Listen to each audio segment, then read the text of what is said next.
nature, love and loneliness, which celebrate Mir Ki Dili. All the sessions have the title picked from the poetic utterance of Mir Taki Mir, and will explore the themes through ideas, thoughts, readings, discussions, and performances. All the sessions at Gandhi King Plaza today are geared towards an audience that look towards digital and visual media as a source of information, and how writers and journalists today keep their audiences engaged. Let's start with the first session for the day. It's called Aage Aage Dekhiye, Hota Hai Kyaa?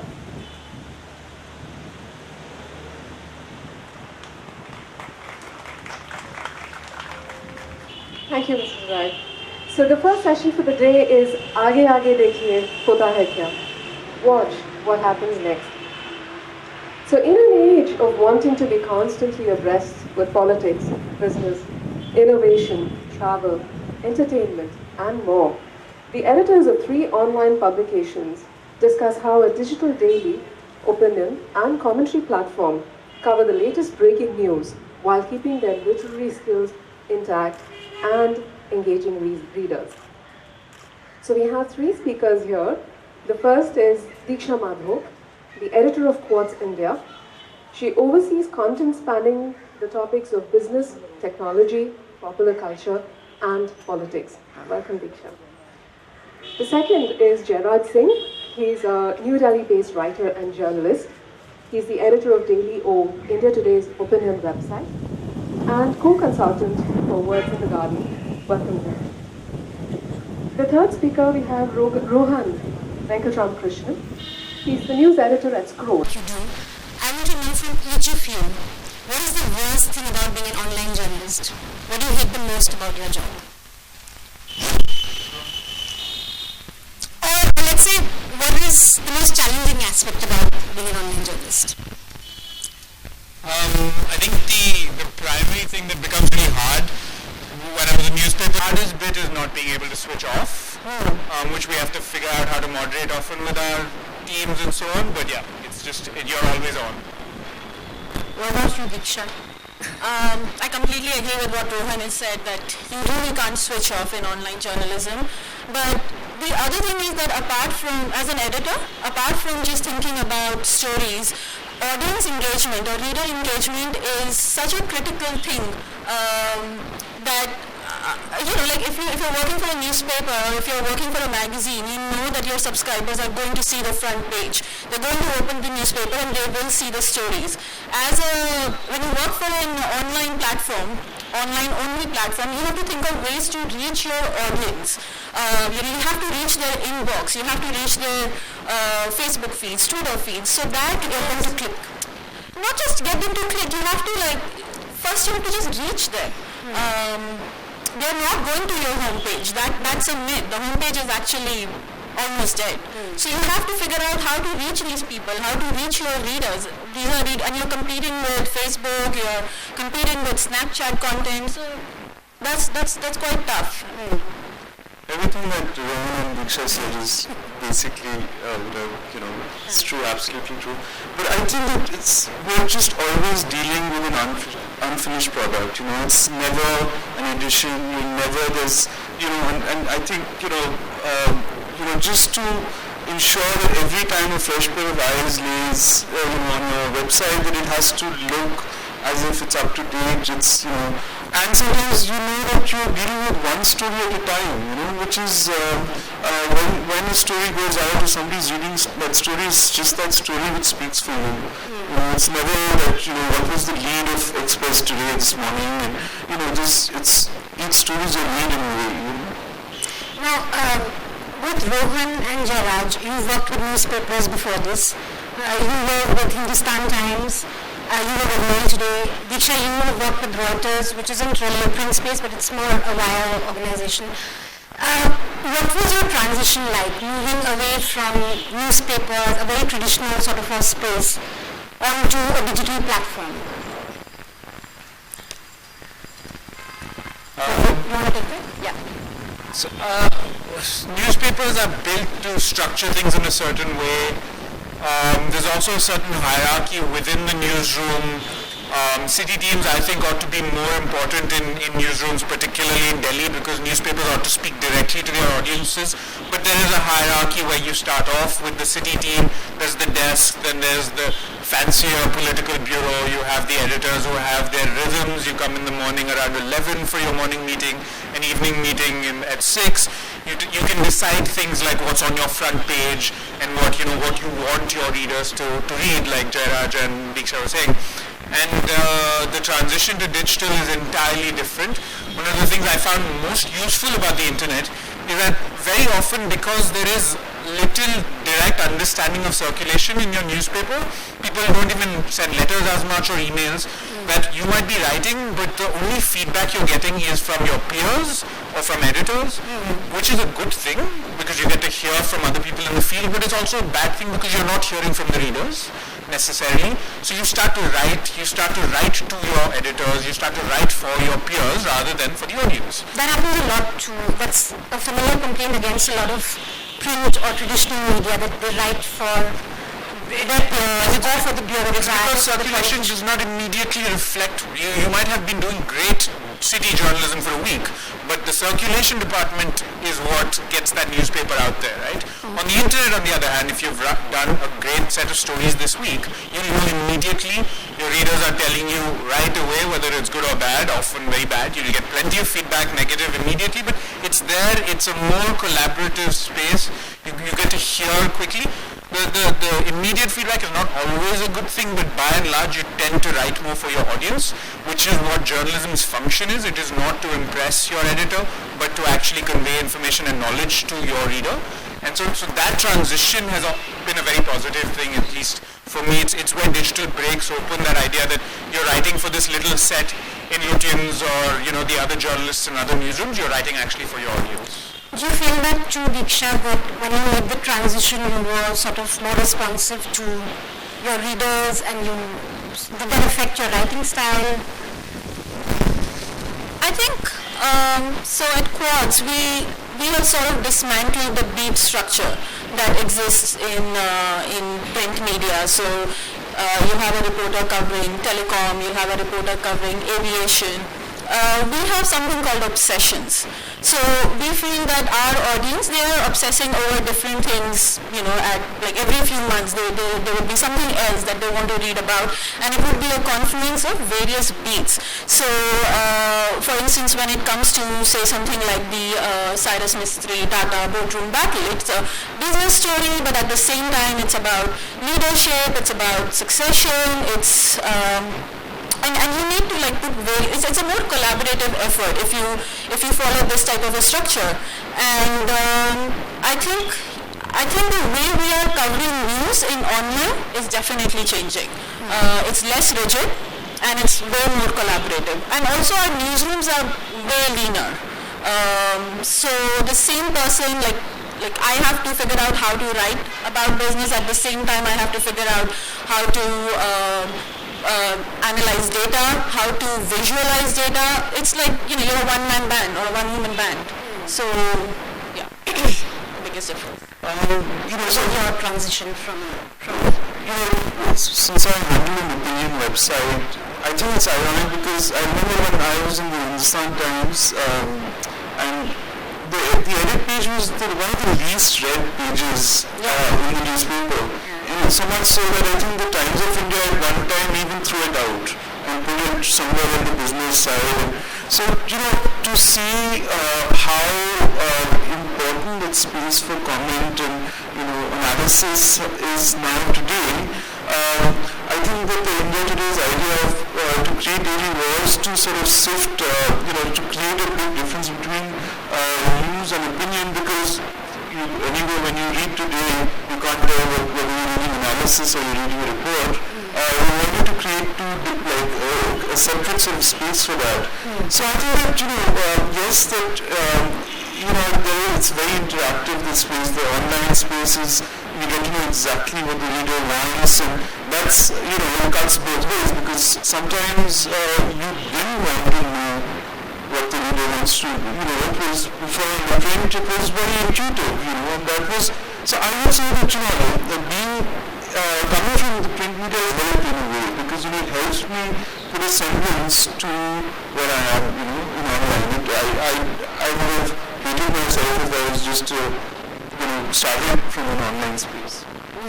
So I just want to add that even when we were working, at least when I talk about myself, even when I was working with more traditional news organizations, everybody started talking about digital, everybody started talking about online journalism, but even 4 years ago, before people like Scroll or Kyaa-Watch or Huffington Post entered India, digital journalism was like, अरे अपनी story online डाल दो और hyperlinks लगा दो. It was a backyard, basically. That's it.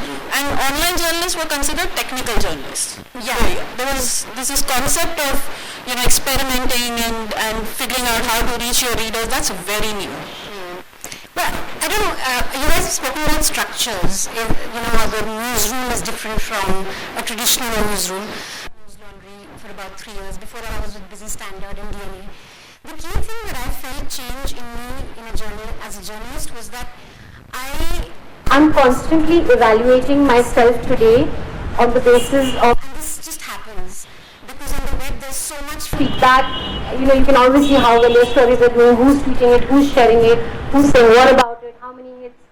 And I've started evaluating my worth as a writer and as a story, often on the basis of, too much on the basis of what's being said about it, how it's being shared.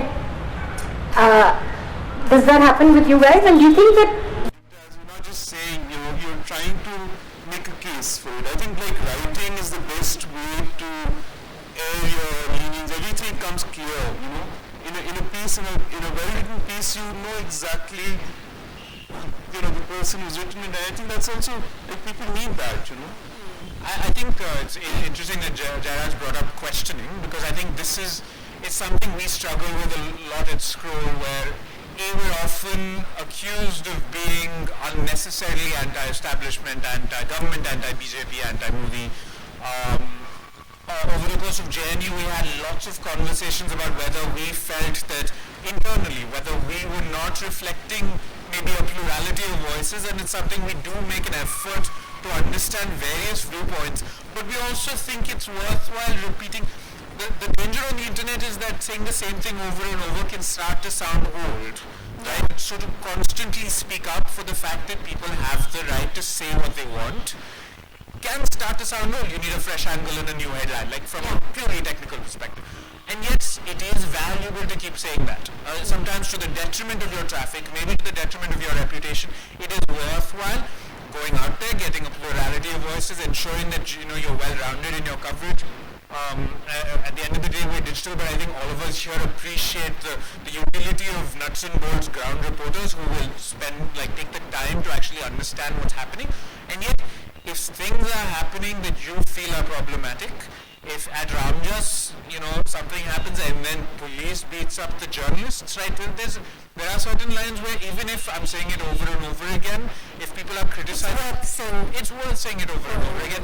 At the risk of sounding shrill, I think sometimes, it is something we discuss constantly. That day I'm on 5 WhatsApp groups, and WhatsApp can often be a great thing for newsrooms and often a terrible thing, but the groups, many of them say left-wing activists in Delhi, can sound shrill all the time. So you can't really tell just paying attention to them whether this is the end of the world or tomorrow is the end of the world. So it's hard to gauge. We only understood what was happening around just with a reporter out there.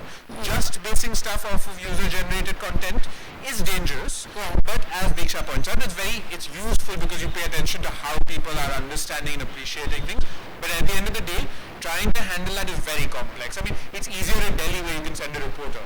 If something happens in Madhya Pradesh, in Bihar, where maybe the newspapers, right, what's happening with the layoffs, what you guys reported is that local bureaus are shutting down. You don't have reporters everywhere. To then gauge whether we are getting the accurate story from someone saying that the ISI was responsible for, a train accident in Bihar or in UP. That's much more complex, and it's a harder job for a news team to do it, especially Diksha pointed out that our teams are leaner, but that also means you have smaller budgets, you can't necessarily send people out to the field to report and figure out.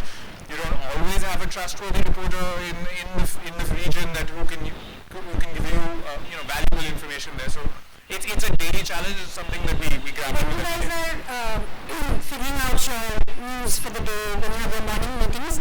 Do your chunk of the ideas come from social media networks, or is it a mix of TV, print, and social media? How do you decide, okay, this is going to be the headline, this is going to be our main story for the day? Does that depend a lot on the conversations on social media, or on the front page story of a newspaper or a TV brief? It's funny you mention this because last year I remember I was in Bihar and the journalists said the elections just gotten over and I was talking to a lot of journalists, local journalists, and they were really upset because they were saying that what's happening is that they're being sort of steered away from the field because the editors, these local papers, the editors are more keen that they start doing stuff on what's trending on Twitter and stuff. So it's I think that it's right now we're really in a very transition stage, where even it's not just online, which is just feeding off from what's going viral on Twitter and Facebook and that, but it's also like you're seeing it in print, because seeing how much print is being influenced by the stories that are trending, and it's again it sometimes you see stuff that's actually gone viral on social media that ought to have been covered in newspapers and mainstream media that was never covered, but because the shill has gotten has got to it that it's important. Can't think of an idea right now, but there have been many such stories. I don't know. I think even the Beach Price. I think Chennai floods was sort of a good example of where it became really important for everyone to. I don't know if floods would have been such a big thing on television, but it became really important on social media. There was a lot of conversation. I think it got a lot of coverage to some extent because of social media. Jairaj points out talk of sexual harassment in newsrooms and in other spaces. Similarly, you wouldn't have had television talk about, you wouldn't have had primetime discussions on sexual harassment in the newsroom had it not been for. So I feel that especially in newsrooms, because I think we don't like to talk about ourselves around. And I feel that this is where analytics, or knowing how to read analytics, is useful, because you get a sense of what your readers want. For instance, when the Chennai floods happened, we are a business news website, but we covered it quite aggressively because we knew we have readers from that part of the world. We knew there are a lot of Indian Americans who are from Tamil Nadu and who would be interested in that story, and we covered it. We covered it from all possible angles, and at the same time, I feel analytics helps us. This also shows us that there are stories which we have been sort of trained into believing are important. For instance, after every union budget, I look at how those stories have performed, and I see, okay, they actually did not get as much traction. Like every newsroom goes crazy on the budget day. But do people outside journalism actually care as much about it as? But then there's a danger there, because sometimes you need to make people care about things that they're not going to care about. So does that?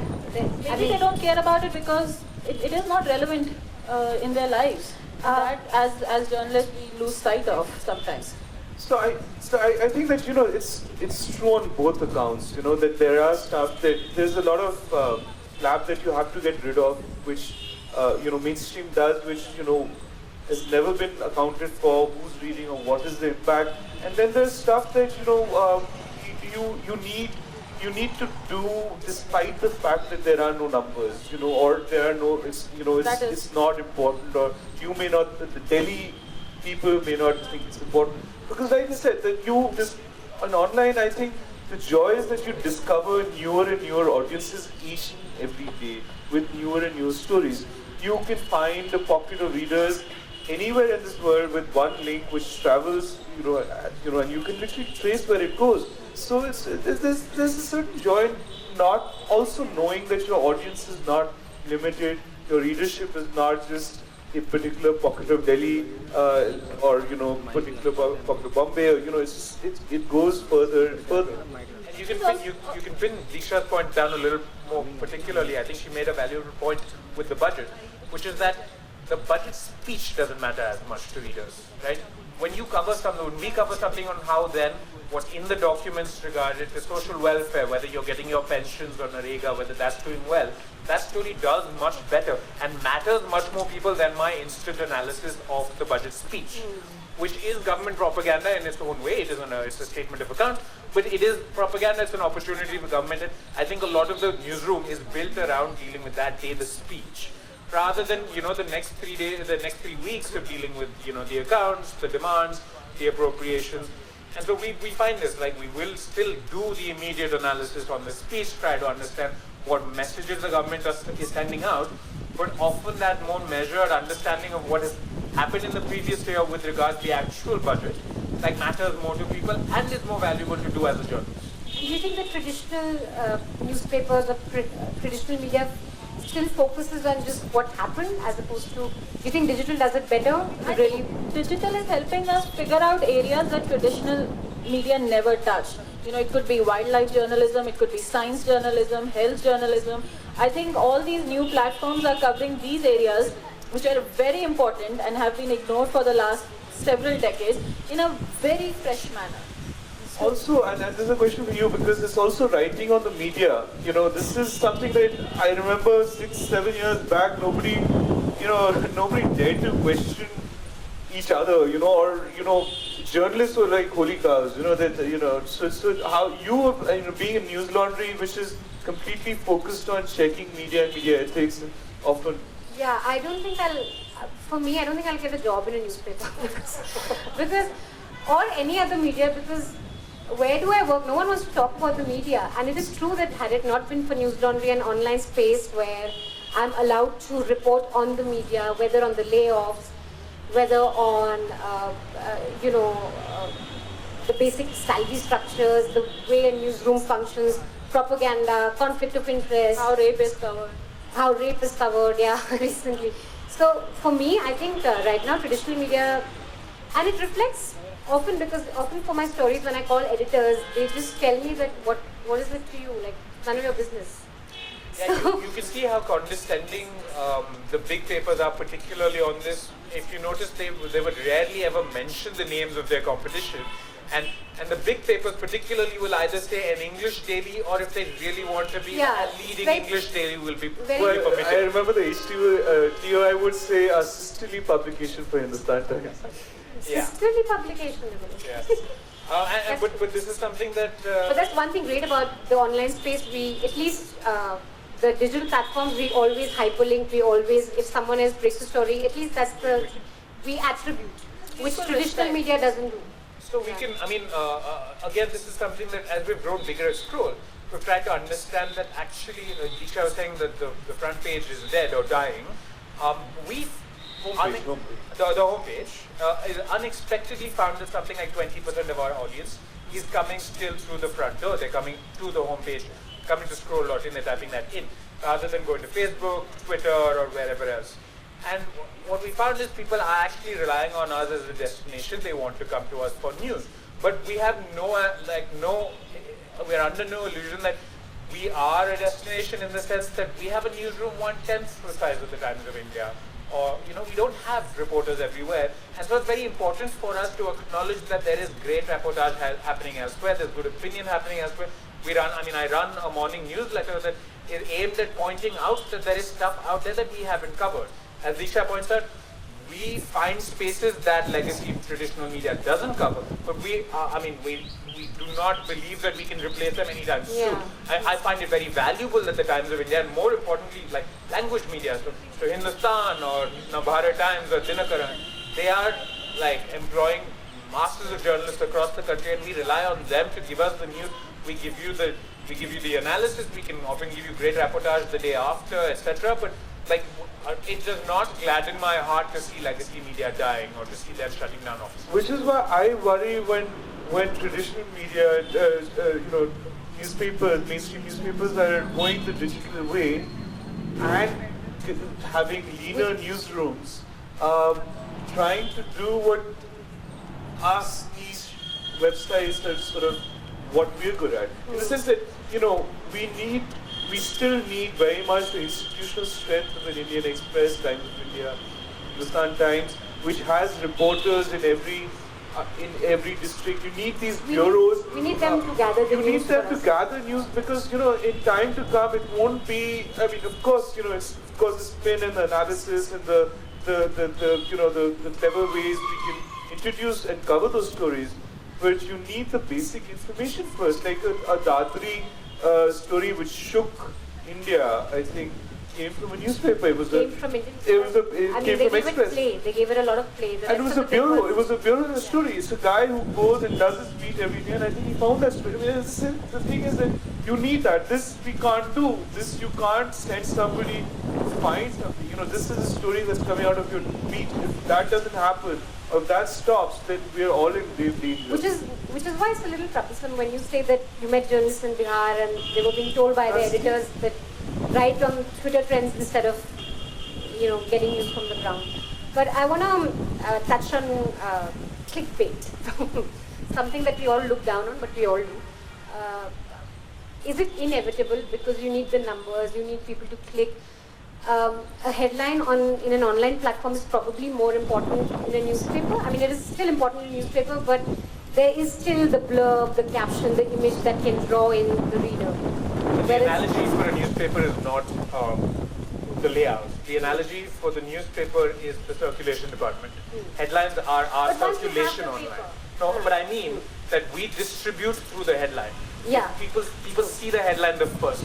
In print, you're subscribing to the paper or you're not.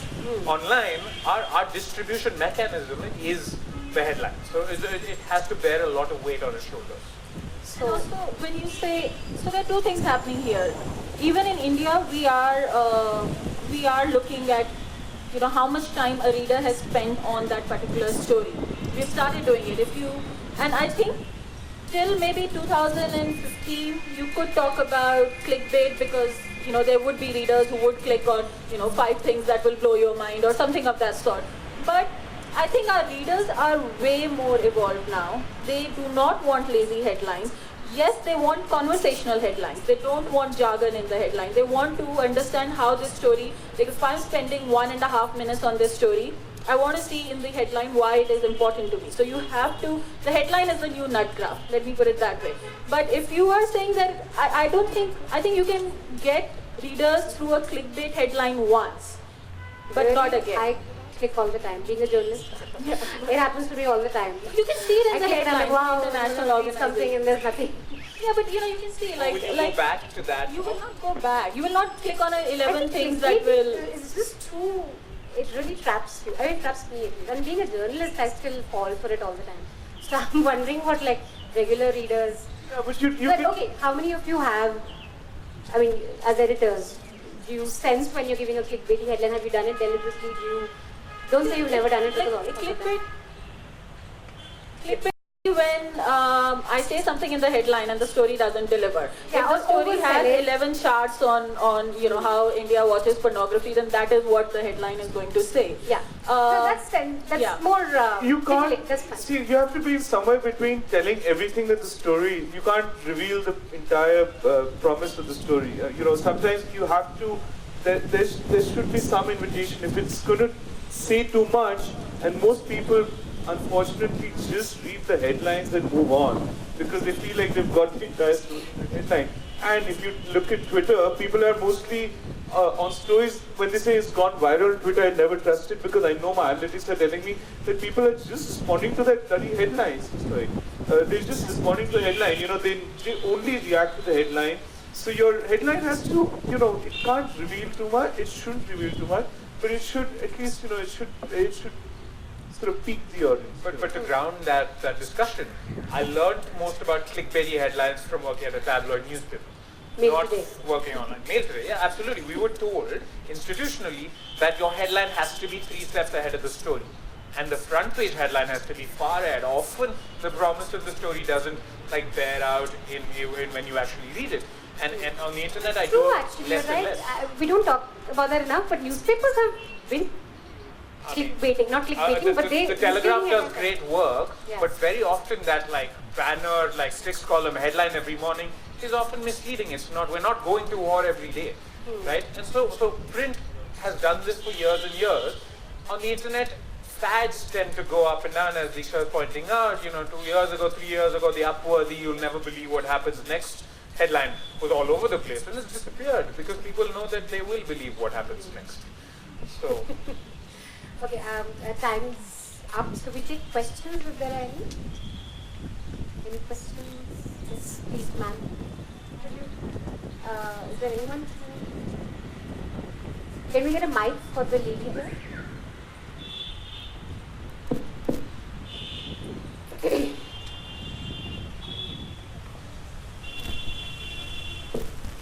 I think it is one of the most beautiful and wonderful warning that has made me listen to the 4 young people in media. And what has amazed me is that each one of you has acknowledged the trainings that you've had in the traditional media and the sadness expressed by each one of you that they should never close down. My only worry was that I think it was Diksha who was talking about the numbers and the statistics about the JNU incident. But I'm sure each one of us would agree that research has undergone a tremendous amount of change. That is, to keep the balance between the numbers and the qualitative analysis, because it is the quality that gives the more holistic picture of an incident that has taken place. Now, when we were discussing about the issues that were being taken up by the media on the social media, I was a little upset when the Nirbhaya incident was shortly mentioned by few of the newspapers and totally forgotten by the public at large. But it was only Maitri College students who were performing in the buses. So at least the information was there that people are trying to keep the issues close to their hearts, the issues which need to be aggressively addressed.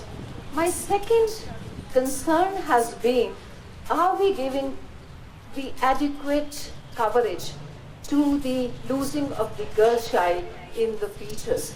We've been occasionally reading about those, whenever... So I think that, that's one thing that the websites are doing, and especially I have to say about Scroll and Quartz, I think that they take on issues where often mainstream doesn't venture. In fact, I think one of the best coverages on Chhattisgarh and that region is closed, and you should read these actually just to get a sense of how, it's not to say that these things are not, it's a very valid concern, but if you start sort of seeing that there's been a monumental shift in the way, coverage. My own father says, you guys never cover this, never cover that, and he keeps saying these things. But the fact of the matter is that a lot has changed in the last couple of years. When it comes to covering women at the workplace or women in business, I don't think any of the mainstream newspapers ever gave that subject this much importance. But at Quartz, at Scroll, this is our obsession. We're constantly talking about it. We're putting it on our homepage, and I don't know. And I felt regarding the JNU incident, I'm not saying that ground reporting is not equally important.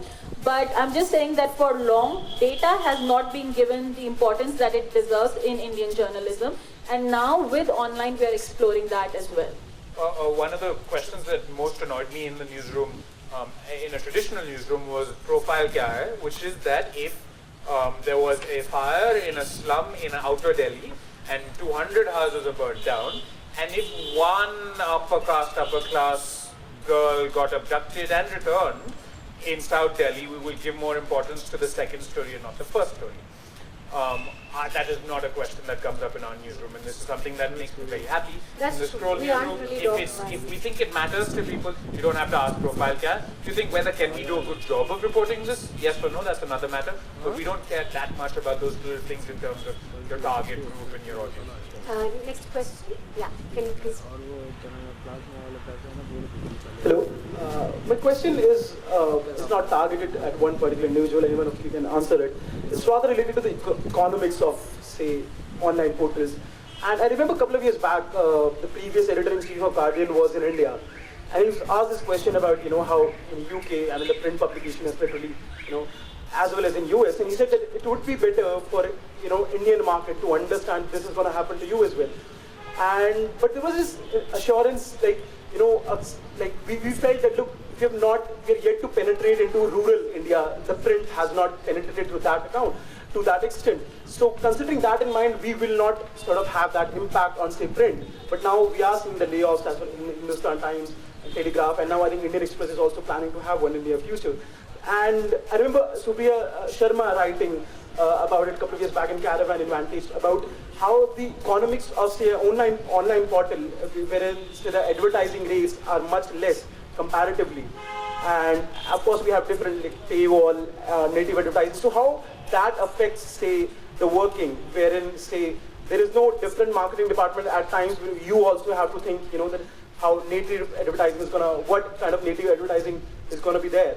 That is one question. And the other one is in the context, you also talk about having a pluralistic, opinions on, but how the feedback sort of affects, for example, every time you're covering Ramjas and you sort of share that via your Twitter account, there will be like 100 people telling you, look, you people are killing us in Kerala, and that's why we are doing this to you in Ramjas. So how does that affect the content itself over a longer period of time? The answer to this second question is that you just have to be thick-skinned, because the amount of abuse and the threats and the death threats and all these things that they said. And what about me for that? And what about me, and what about me, and what about this, and what about that?